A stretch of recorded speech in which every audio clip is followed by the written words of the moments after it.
If Masters of Home Service has been a game changer for you and your business, then we want to hear from you. Go leave us a review and tell us what you think. Help us build this community and level up together. If someone calls and says, I want to book a cleaning with you guys, what do you say? Go to the website? No. Or your VA will then just do it for them on the website. Correct. I mean, you have someone on the phone. You won't let them go. Of course, you know that. Of course, yeah. Welcome to Jobbers Masters of Home Service, a podcast for home service pros by home service pros. We are in sunny Las Vegas. Today we're talking about running your business from the beach, a guide to running your business remotely. I'm Adam Sylvester.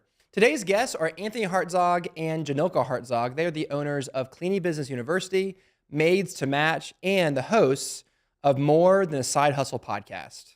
Welcome to the show. Thank you for having us. Thank you. Jhanilka, do you give us tell our listeners briefly what you guys do and all that?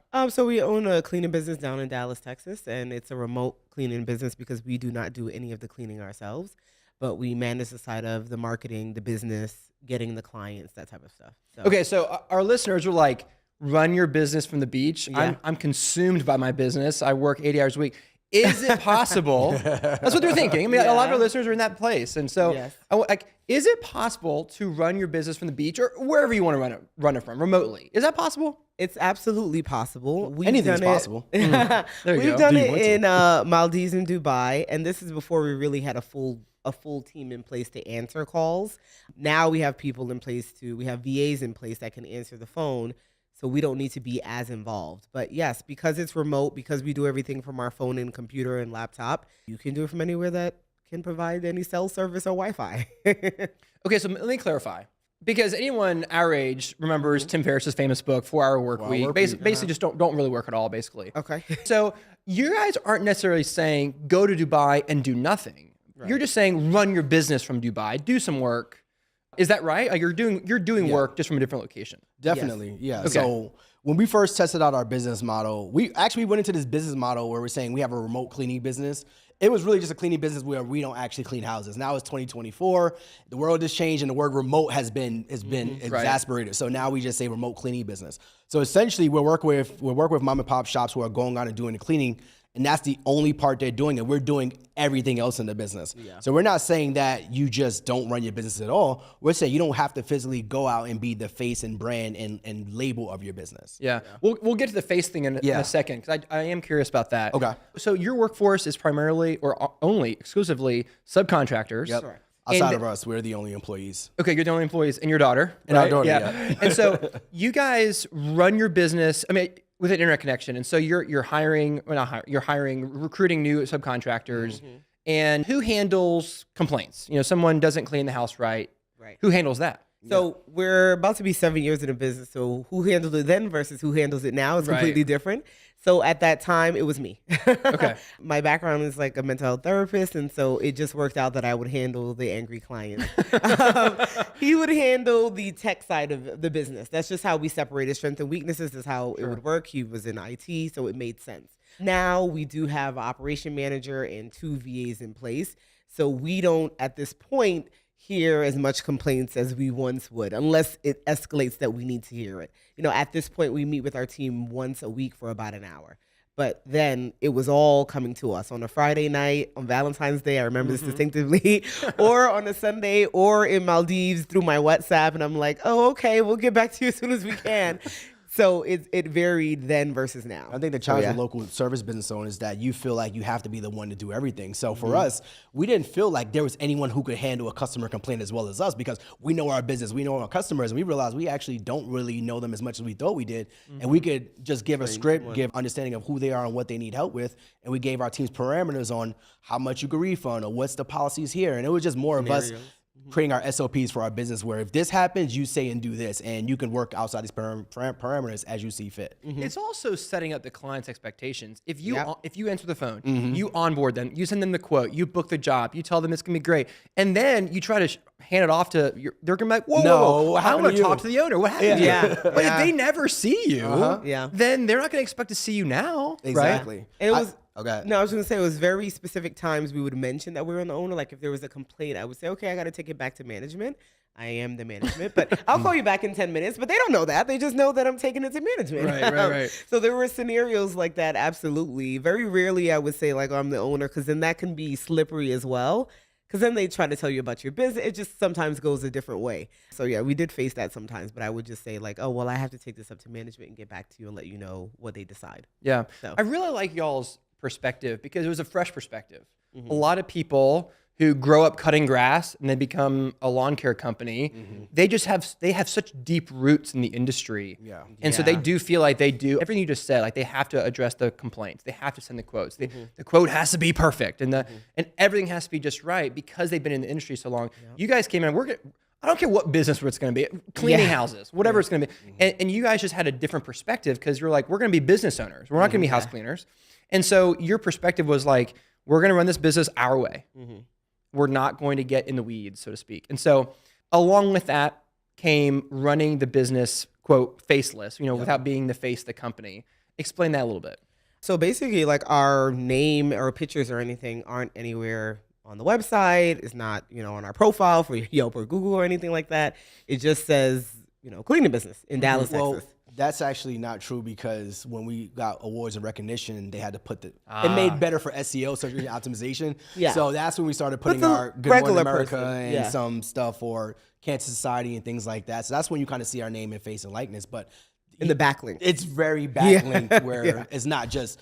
It's not in the Anthony and Jhanilka onboarding Hartzog. process. Yeah, No. exactly. And it doesn't need to be, because if we don't feel like I don't know what good that does for us to be the face of it, right? And so we do get students or people that are cleaners, like you said, and they feel like, no, I have to be the one cleaning. never do that. Or like, how do I make sure the quality? How do I do these things? And I'm like, there's always someone better than you, one. But doing something different from you doesn't mean that it's going to be bad either. And so that's sometimes hard for people that's been in the business for 10 years or whatever, doing it themselves, to kind of grasp around as well. And along those same lines, I had a conversation with this woman, probably could have been my grandmother's age. And we were talking about, she wanted to learn more about the way we ran our business. And we got to a point in the conversation where I said, I know, she actually came and said, Anthony, I understand what you're doing. I love it. But she said, I just can't grasp the understanding of me not doing those things. I've been doing this for longer than you've been alive. And she's like, I was like, eventually there's going to be a point where I was like, unfortunately, there's going to be a point where you can't do this anymore. And what happens to your business then? It dies, unfortunately. I said along with everything else, and she's like, I understand that. I've just been doing it for so long. And I said, if you could just outsource some of the work just to help you, whether it's the customer service or whether it's the emails, the marketing, just something where you're not having to do everything. And then if you get to a point where you decide to outsource your cleaning, then you get to a point where you can say, I'm going to take a day off, like the 4-hour work week or things like that. So we've had those conversations where it's just, we know it's not going to work for you, and that's totally fine. But there's another way to do it. You guys be open to the conversation. Yeah. I would say, I'd say there's like a kind of a middle ground with the whole face thing. I think, because I would say I'm the face of the company because we have TV commercials. That's, and I'm in those TV commercials. I wasn't at first because I resisted the face thing too because I didn't want people to be obsessed with Adam. A decision, yeah. And I've distanced myself a little bit from my business so that, because like when people call, they don't expect to find the owner, That was my thing. And if the owner answers, they're shocked, right? And so I think there's a middle ground where you can balance some marketing and being the face on a really high level. But if you call my company, you're going to get my staff because it's a company. And that's what companies do. And you can play the owner card whenever you want. Yeah, and if they say, yeah, exactly. You can play the owner card whenever you want to. Every now and then I can jump in and surprise somebody and they're related. Like, not that I'm special because I'm the owner, but I am actually. Yeah. And they're like, oh my gosh, the owner called me. and it's kind of silly, but it's fun. And so I think there's a middle ground there if our listeners want to do like a hybrid. And I think you guys, we'll talk about this a little bit. If you guys ever wanted to do radio, TV, like you guys have mentioned in the past, then you might introduce yourselves in that way. But like your business won't change at all. The operations, you're never going to be part of the operations in that way. So yeah. Okay.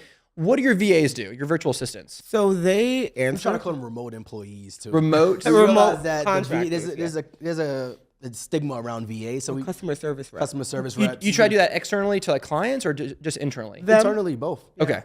We just say customer service reps, but they are VAs. They're your Virtual VAs. assistants, people who are remote. But they answer our phones, of course, and they do outbound calls, following up with leads. They do that, and they answer the leads that come in from maybe Yelp or Google, any of those places. They respond to that.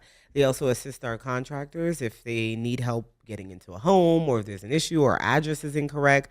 Those type of things they do primarily. Yeah. Marketing, advertising. Well, hold on. So okay, so you jumped from answering the phone to marketing. Those are two very different things. Yeah. And so how do they do the marketing? Yeah, so if we're running ads on Google, they're managing but like technically our operations manager is a virtual employee. She's remote. So she's doing the advertising on the Googles, the Yelp. If we're running any sort of ad, she's adjusting the marketing spend, she's adjusting the language, things like that. So when you think about the word virtual assistant, it has such a negative connotation. It's kind of like they're just people who are just not in your city or state helping you run your business and manage it. Our team who's been doing our search engine optimization, our SEO for 8 years, they're in Russia. I have such a close relationship with those guys. They're technically virtual employees or virtual remote assistants, and they've been doing this for so many years for us. So that's just the difference between the language. But because there's levels to what we have. We have like what we consider customer service reps, and then we have our operation manager, which she's still a virtual assistant. So she would handle like the marketing, the very upset client, those type of things, and then the VAs under would handle like the phone calls, the lead generation, that type of stuff. So okay, I think I know a question all of our listeners are wondering. They're asking themselves. So I'll ask it for them because I'm here. Who prices? Who gives the price? Who says it? Who or gives who the sets bid? it? Who gives the bid? So the way that we have it is everything is booked online. Okay. So all of our pricing is, you can see it online. If you're a customer, you go onto the website, you can see the pricing right away.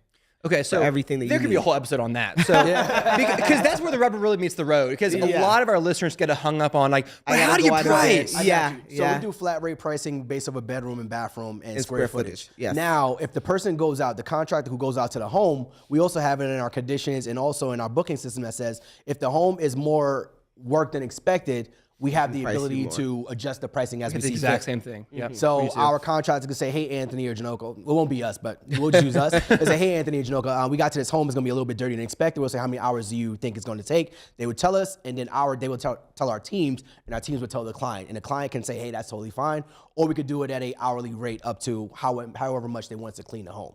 So still, in that instance, we don't have to be involved in going out and doing the actual labor or the bid. Yeah. So our contractors are our eyes and ears when it comes to the ground floor things, and they bring it back to our spaceship, our hub, which is our team. Yeah. Okay. But the price is already set on the website. Yeah, that's a huge. So if someone calls and says, I want to book a cleaning with you guys, what do you say? Go to the website? No. Or your VA will then just do it for them on the website. Correct. I mean, you have someone on the phone. You won't let them go. Of course, you know that. Of course. Yeah. You won't gotta let them fish on go. the line. You don't just cut the line. So yeah, if you have someone on the phone, you go ahead and do it for them. But if some people, and that's the beauty of having it online, is that if ever we're closed, our business is open 24/7 because you can find us online and book us. You don't have to speak it to us to book the clean.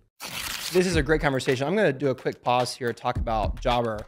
I think Jobber really helps me unlock the full potential of my business with a couple things: online booking and all the integrations that Jobber has with other apps and all that. It allows me to automate a lot of my business. It also allows my clients to book jobs while my team is asleep. And so you need Jobber because you need to grow your business and unlock some of the things that you just can't do on pen and paper. So new users can get an exclusive discount at jobber.com/podcast deal, and go check it out, get a free trial, and get started today.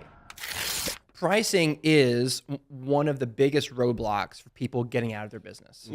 That, from my experience, talking to a lot of people, pricing is it, because now there are some industries that are better fit for than others. Linear foot, window cleaning. Well, how many windows do you have? Yeah. Floors, all that kind of stuff can be very linear and very predictable. There are some businesses that it is a little bit more gray area, but I would say it's probably not as gray as you think. I think a lot of I was this way too. I thought my pricing is so clever and it's so great and it could never be systematized. But it is now, and I got over that, and so, and also it doesn't have to be perfect. Exactly. Would you guys agree with that? Part of the magic is just letting go of perfection and being okay with good enough. Yeah. And so we say that to our students. I'm like, you can adjust your pricing in 2 seconds. Like if this thing is too high or if it's too low, you've noticed clients are saying things, contractors are saying things, you can simply just adjust your pricing. You're not married to this price. And then even as inflation goes on and things change, you're going to change your pricing. So yeah, you can easily change it. You add on services, you take them away, things like that. It happens all the time. Speaking of not being perfect, when we had our first daughter, we had about a month to get an operations manager in place because we still had remote employees, remote team members, but they were still coming to us on larger issues. So we said, if we could just get our operations manager just a fraction of what we think she needs to be at, she can handle those things, and we will be alongside her for any mistakes that happen. How do you train them? Let's talk about that. Yeah. Because I don't want people to think, oh, well, they just hire all these people from all over the world. They just could do it day one. It takes training. It takes time. Oh, yeah. How do you train? So I guess it depends on the person. A lot of people would have SOPs in place and then train the person. We were kind of backwards because we had a month and we're like, the baby is coming. So we were training and SOPing at the same time. So this person, operations manager, she was a manager for our VA business. And then we brought her to our cleaning business. So we trusted her and knew all that. And so in the process of training, we were SOPing as we went along. So we're like, make a SOP of this as we train you. Can you give me an example? So let's give a scenario, an upset client. Okay. So we would talk through scenarios and what to do, what to say, how much you can refund, when it's okay to refund the whole thing. If it is, though, like literally talking through scenarios. We trained her for about a month, 2 to 4 hours a day of just going over everything it was a brain dump, really. Yeah. Everything, because we were doing it. Let's see, our child was born in 2022. We had started this business in 2017, and we didn't have anything really kind of. We had some things in place, but not as much as we should have.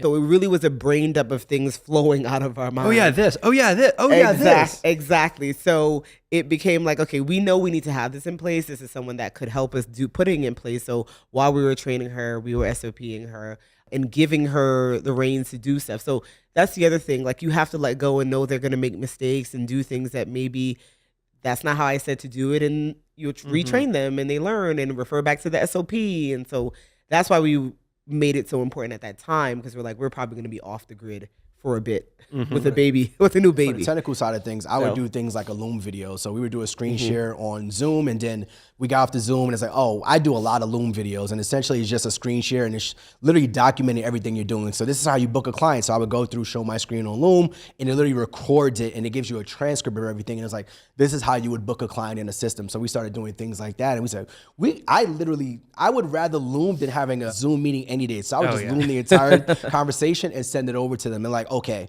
now we just Loom, transcribe, our team would take it, put it into the SOP document like Jhanilka said. That would be my version of the brain dump, because I don't want to be on the phone with you explaining it. I'd rather just talk myself through it. And they can watch it 100 times if they want to. Exactly. So it's funny. I never used Loom. It's funny. And then I started using Loom. And I didn't know how I could live my life without Loom. like 24 hours It shows later. you how many times you saved on meetings when you send Looms off. Yeah. Okay. Well, real quick, I'm curious. What other tech do you guys use? You use Slack, WhatsApp? How do you communicate? All that kind of stuff. I'm curious. Yeah, we also use Slack to communicate with our team. What else do we use? We use Basecamp. Basecamp is one of our larger platforms. Essentially, it's a project management. Yeah, project management. Of project management. Zapier is one where we just kind of do automations. New customer comes in, they go here. Slack, we use Yelp, Google Ads. Those are basics. How do you guys ensure they do a good job? The number one question. Number one question. How do we ensure they do a good job? I think you're talking about the contractors at the clean, correct? I was, but I am now. I was. Let's talk about that first. But I am curious how you make sure your office virtual staff does a good job too. But let's talk about the in-field staff too. Okay. First. So one with that, we feel like the vetting process is. Before you go into that, what? The question I would always ask back is, if you're not going to do the job, how do you ensure it gets done? So that's like, well, I would have to go out and do it myself. That's not always the case. So. But yeah, so our vetting process, I would say, is where we start. So we get an influx of people, and the goal is really to not have everyone make it through, because we know everyone won't be good. So starting from the vetting process is a big thing. And then we do something called a test clean, where you would go to maybe a client, a friend's home, maybe about an hour, 2 hours. We see how did you show up on time? How did you come dressed? What your supplies were? They would get paid for this. And like, how do you take feedback? That's another step for us before we put you in the field specifically. And then you being in the field, we get feedback from clients. We call, to this day, our VAs do, every single client that we service. Okay, great. And to find out how the cleaning was. And so it's so funny. We have students, they're like, yeah, I'd rather just text or email. I'm like, we said to call for a reason. Call is just a different touch point. Even to this day, we still have automations that go out to them. Like what? But like a text or email. Okay. But we find that calling them is one touch. Two, I can also catch you if you weren't happy before you get this email that Review. says to leave Right. a review. I can catch you right then and there on the call and see how I can rectify it. So that's why calling is so important for us. So when we call, we can hear feedback from clients of what they're saying about this person. And that's a lot of how we learn about how the person is and our communication with them when we provide feedback of the client said this or this didn't happen right. How do they take it? So that's how we do our QA, our quality assurance, really, is through the clients and through our vetting and our constant communication with our contractors. And our hiring process is completely remote still. So let's say we have 100 employees that apply on Indeed.com. Then we have questions on the application that would say things like, if you're paying attention to this application, let me know what your favorite color is. And its favorite color has to be yellow. So they comment the word yellow in their application. 50% of the 100 people that applied, they're not even seeing that. So they're gone. Then after they actually apply, they meet the basic qualifications. Let's say they have 2 years of actual residential home cleaning experience. We do background check. We do insurance. They all have to have their own business liability insurances as well. They also have their own cars. They also have their own supplies. And then after they meet those basic qualifications, they have to then schedule their own interview with us. We're not going out and scheduling it with you. So now we're like, out of the 50, only 20 to 25 people actually do that part of it. You're talking about Calendly? Like, We do how do they Calendly. book? Okay. Yeah, so all right. they'll go through Calendly and they'll schedule their own interviews. And then from there, at the day of the interview, you have to respond and say you're just still interested in the job. So out of the 100 people, we only get 10 to maybe 15 people who actually make it to the through phone the call. vetting. Yeah. So out of the 10, 15 people that make it to the phone call to actually have the conversation with us, our operations manager, then out of those 10 to 15 people, they have to submit their reference checks. Yeah. They have to submit all their insurance, all the background ID, things. all So that out of type those of 10, stuff. 15 people, we get about 5 to 7. Out of those 5 to 7 people, then we do the actual, Test clean. the first job or the test clean. And only 2 to 3 people show up. Out of 100 people, we have the stats from our What's team. a test clean? A real client? Sometimes. Sometimes it's a real Okay. client, sometimes it's a friend. It used to be our apartment where Is they it would paid just come. cleaning? Yeah, Paid we'll clean. pay Yeah, them it's for their that. first job. They get paid for it. But are you getting paid? No. No. We're Okay. paying them. We're paying them to As go if do the they're job their because job. we So want to see it's them. a free cleaning to whoever's getting the cleaning. Yes, Exactly. Okay, got correct. it. Cool. But it's our way of doing a initial, in-person interview, if Yeah. you will. But Yeah. they're just going to do a job. And like I said, we're just making sure of those things that they said. Are they showing up on time? How are they dressed? How can they communicate? What supplies do they have? What are they using? So that's what we look for in the test clean. So out of those 100 people, we're talking about 2 to 3 people max that actually show up for that first job. So by the time they actually get their real job, they already showed up. Everybody else who didn't show up, They've done the work. So If they made it that far, more than likely they're that's going to our make it through. biggest. That's the part that takes the most work. The hiring process. Yeah. How long is that cycle? 100 people? Is that a month? Can be- usually about a month. Yeah. Okay. So when she'll go through the interview, usually about 25 a week, we'll have a conversation. At least that part of the process, it'll be like about $100 a month, and she'll give us the stats every single month. And it's normally most people don't even make that first part. Okay. Yeah. And right now, at the current state of your business, are you guys doing some of those still? Like, is that what you guys are spending most of your time doing? No. Okay. We don't. What do you guys spend most of your time doing right now? Most of our time is done, like I said, we meet with our team an hour a week. So most of the time is really going over stats and numbers and marketing budget and Sometimes we'll talk about customer complaints. Yeah.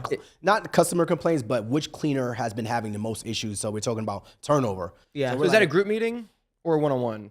A group, it will be us two and then our operations manager and then our other, like our VA lead, if you will. Okay. Yeah. Then we'll do like a team meeting, maybe like once a quarter with just the entire staff, which is Yeah. really like 5-6 people. Yeah. Okay. Gotcha. How do you, we talked about hiring remote teams. I am still a little curious on that. Do you guys use, well, you said you've been using a lot of Indeed lately.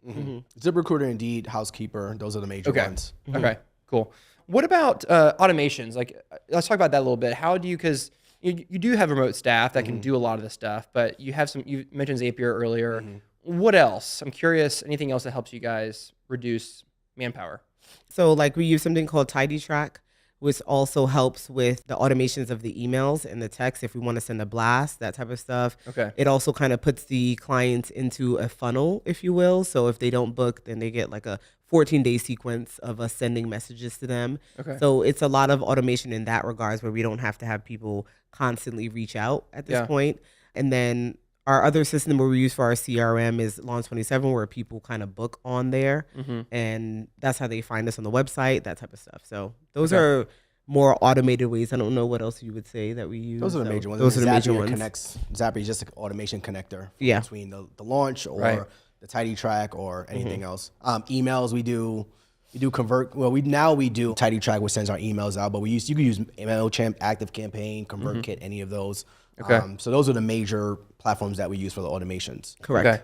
I'm curious what you guys think about like the future. There's the gig economy where you just so many people now, their primary work income is from being a subcontractor for you guys and being a sub over here and doing side hustles, all that kind of stuff, which allows companies like you to thrive as well because you can utilize them. It's a good relationship. Is that the way it's going? I mean, do you see this trend continuing into the future? Yeah, I would say the pandemic changed a lot of things for people. That's true. We all want more time and we all want more flexibility. And I think that's what the biggest change out of the last couple of years has been. So you're seeing a lot of companies now, they're just like, we're going to work with people who just want to do a few jobs here and there and don't want to sit in the office full time or don't want to work for anyone full time. They want to kind of manage their time, manage their money, and just manage their lifestyle the way they want. So I personally see it not changing anytime soon. And it's also, I would say, like things like Thumbtack and TaskRabbit, they are what we do on a way bigger scale, Right, exactly. They just have contractors on there that you book for whatever service you want. Come do the job. They get a percentage. The contractor gets a percentage, and that's it. But just on a way bigger scale from what we do. Same thing like Uber and Airbnb. Like we always say that. We reference that all the time. Like Airbnb doesn't own any home. Uber doesn't own any cars. We don't own any cleaning supplies. It's the same exact thing. Except the ones under our sink. Well, yes. But it's the same process. And so I just see those companies continuing to grow. I don't see Uber or Lyft or anything going anywhere anytime soon, at least. Yeah. And so the same thing for us. As long as there's buildings and as long as there's homes, we continue to see this growing even more and more. Jhanilka, Anthony, this is great. I'm going to summarize what we talked about in 3 actionable steps here. Number 1 is you need to have clear standard operating procedures and train your staff on how to use those SOPs to respond to things so you don't have to jump in. Number 2 is you need to have clear pricing. It needs to be on your website. It needs to be super clear and so that your staff and your clients can follow it and respond to it. And number 3 is hire remote staff.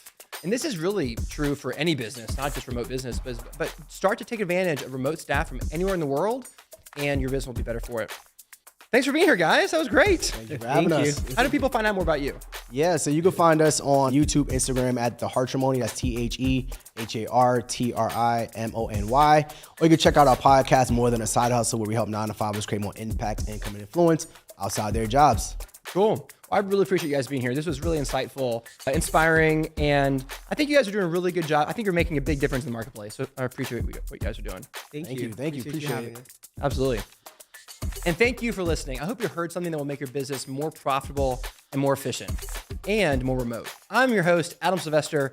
You can find me at adamsylvester.com. Your team and your clients deserve your very best, so go give it to them.